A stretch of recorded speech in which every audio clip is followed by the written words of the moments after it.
ছাত্র শিবিরে অন্তর্ভুক্তি বিষয়টা তিনি বলেছেন, ছাত্র শিবিরের জন্য শিক্ষার্থী হিসেবে যে কোনো অধিকার আদায়ের কাজে সম্পৃক্ত হওয়ার সুযোগ রয়েছে। ছাত্র শিবিরে অন্তর্ভুক্তি বিষয়টা তিনি বলেছেন, ছাত্র শিবিরের জন্য শিক্ষার্থী হিসেবে যে কোনো অধিকার আদায়ের কাজে সম্পৃক্ত হওয়ার সুযোগ রয়েছে। সানা থেকে হাজার মাউত পর্যন্ত কোন একজন মেয়ে হেঁটে যাবে অথবা কোন একজন মহিলা হেঁটে যাবে, কিন্তু মানুষের মাঝে শুধুমাত্র আল্লাহর ভয় ব্যতীত আর কোনো ভয় থাকবে না। কনসার্নটা কি? আমরা চাই যে ছাত্রীদেরও ঠিক সেম ওয়েতে 200 জনের একটা কমিটি হোক একটা ক্যাম্পাসে। দাবি দেওয়া আদায়ের জন্য কথা বলে তারা প্রায়ই আমাদেরকে বলে যে তোমরা কখন পূর্ণাঙ্গ কমিটি নিয়ে আসবা। তো আমরা সবার কাছে একটা বিষয় ক্লিয়ার করতে চাই, 1989 সাল থেকে নিয়ে 2024 সালের 28 অক্টোবর পর্যন্ত ইসলামী ছাত্র শিবির তার কার্যক্রম এই ক্যাম্পাসে পরিচালনা করতে পারেনি। একটা সংগঠনকে যখন 35 বছর কাজ করতে দেওয়া হয়নি, স্বাভাবিকতই যখন তারা কার্যক্রম পরিচালনা করে তাদের বুঝিয়ে উঠতে, তাদের জনশক্তিদেরকে অ্যাকোমোডেট করতে একটু সময়ের প্রয়োজন হয়।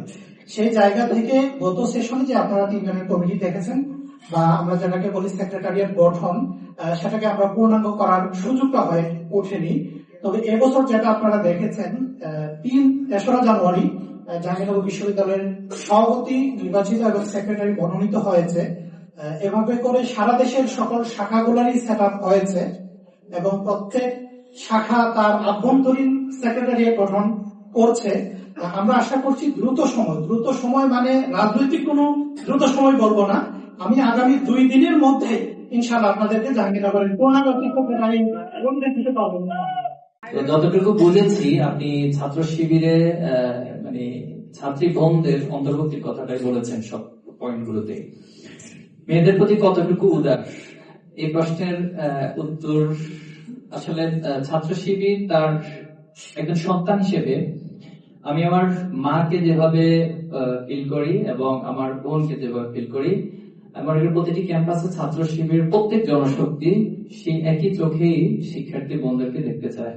এটি আমাদের একটি পয়েন্ট আমার আগে বক্তব্য বলেছিলেন যে এমন একটা পরিবেশ আমরা তৈরি করতে চাই যে দর্শন এই চিন্তা তো দূরে থাক, অনেক ছাত্রী বোনের প্রতি কেউ কটু চিন্তা নিয়ে, খারাপ চিন্তা নিয়ে তাকাবে, এই পরিবেশটা আমরা ক্যাম্পাস থেকে রহিত করে দিতে চাই।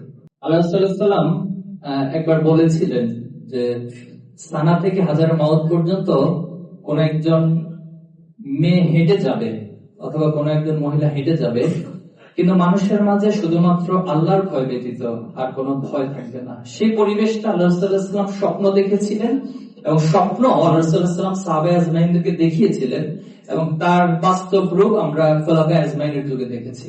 তো সেই একই স্বপ্নটাও আমরাও দেখতে চাই। হয়তো আমরা কতটুকু পারবো জানি না, কিন্তু কোন এক প্রজন্মের হাত ধরে অবশ্যই বাস্তবায়িত হবে। শুধু জাহাঙ্গীরনগর না, বাংলাদেশের প্রতিটি ক্যাম্পাস, প্রতিটি অলিগলি, পুরো বাংলাদেশ এমন পরিবেশের মধ্যে যাবে যে কোন একজন মেয়ের দিকে, কোন একজন নারীর দিকে কোনো খারাপ দৃষ্টি নিয়ে কেউ তাকাবে, সেই পরিবেশটা আমরা উঠিয়ে দিতে চাই ইনশাআল্লাহ। ছাত্র শিবিরে অন্তর্ভুক্তি বিষয়টা তিনি বলেছেন, ছাত্র শিবিরের জন্য শিক্ষার্থী হিসেবে যে কোনো অধিকার আদায়ের কাজে সম্পৃক্ত হওয়ার সুযোগ রয়েছে। কিন্তু একটা জায়গায় আমরা খুব বেশি সচেতন থাকবো, সেটা হলো কারণ আমাদের অপর যে ছাত্র সংগঠনগুলো আছে তারা একটা কমিটি দেয়, কমিটির সংখ্যা হয় 200, 250 অথবা 300 প্লাস, এরকম কমিটির সংখ্যা আমরা প্রায় সময় দেখি।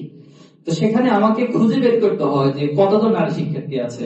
আমি 300 জনের মধ্যে খুঁজে পাই গুনে গুনে 5, 6 অথবা সর্বোচ্চ 10 জন খুঁজে পাই।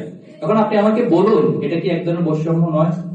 এবং সেই 200 জন কমিটির নেতৃত্ব ছাত্রী বোনরাই প্রধান হিসেবে দিবে, আমরা সেটা চাই। এখন আপনি এখন ছাত্রের অধীনে থেকে ছাত্রী হিসেবে সেখানে অন্তর্ভুক্ত হচ্ছেন, আমরা এই নেতৃত্বটা চাই না। আমরা চাই আপনি আপনার অঙ্গনে, আমরা যদি এখনো পরিসংখ্যানটা দেখি যে মেজরিটি ইউনিভার্সিটিতে 50-50 থাকে ছাত্র এবং ছাত্রী, এবং কিছু ক্ষেত্রে মোর দেন 50% ছাত্রী বন্ধুর সংখ্যাটা হয়ে থাকে।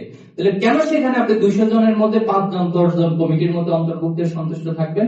যেন ছাত্র শিবির আমরাও চাই আপনারা এমন একটা প্ল্যাটফর্ম তৈরি করুন, যদি এক্সিস্টিং এরকম প্ল্যাটফর্ম থেকে থাকে আলহামদুলিল্লাহ, আর যদি থেকে না থাকে আমি আপনাকে এবং আপনাদেরকেও বলবো যে উদ্যোগ নিন, ছাত্র শিবির আমাদের জায়গা থেকে আমরা সর্বোচ্চ সহযোগিতা করবো ইনশাআল্লাহ।